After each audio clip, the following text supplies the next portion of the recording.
Koit, Hiiumaa rannakalur ja meil on pereettevõte Hiiurand OÜ. Oleme kalapüügiga tegelenud umbes 25 aastat. Mina olen Meril ja rannakalur olen ma tänu Koidule. Kui Koit juhib rohkem kalapüüki, siis mina korraldan retki ja õpitubasid. Mõte hakata siis pakkuma kalaretki ja töötubasid tuli tegelikult sellest, et meilt küsiti nende kohta. Et kuidas sa seal ikka kalal käid ja kuidas sa seda, millega sa püüad ja kust sa püüad ja kuidas siis valmistad ja kuidas midagi teha ja sellised lihtsad küsimused. Ja siis mõtlesime, et hakkamegi siis nagu teenusena pakkuma neid, et võib-olla on rohkem huvilisi kui need, kes meid ise üles leidsid. Kalastusretkel tutvustame siis oma tööd, kohaliku rannakaluri tööd, kuidas me püüame kala, millega, kus kohas, mis ajal, räägime kohalikest kalaliikidest ja siis lähme koos merele, võimalusel lähme mõrda nõudma, paneme võrgud sisse, võtame koos võrgud välja.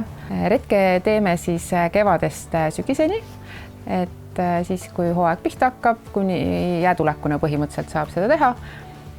Meiega saab kaasa tulla lisaks kalurile 3 inimest ja umbes paar tundi kestab üks retk. See, mis ajal mingit kala saada on, sõltub siis paljudest asjadest, millal, mis kala tohib püüda, kalade elutsüklist, veetemperatuurist. Kevad algab ahvene ja räimega, edasi tulevad särg, ümarmudil, tuulehaug, suvel on põhiline lest, lisaks mõned siiad. Sügis on kõige liigirikkam, siis on palju erinevaid kalu. Kala käitlemise õpitoos me siis tutvustame esmalt, kuidas me oleme kala püüdnud, millega, kust kohast, mis kalad parasjagu on. Siis võtame võimalusel koos osalistega kalavõrgust välja ja siis hakkame pihta.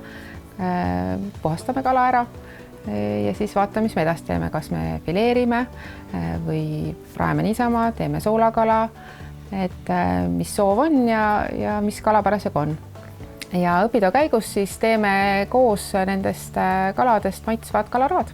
Meile on oluline rannakalanduse traditsioonide säilitamine, maaelu arendamine ja kohaliku kala eestlase toidulauale toomine.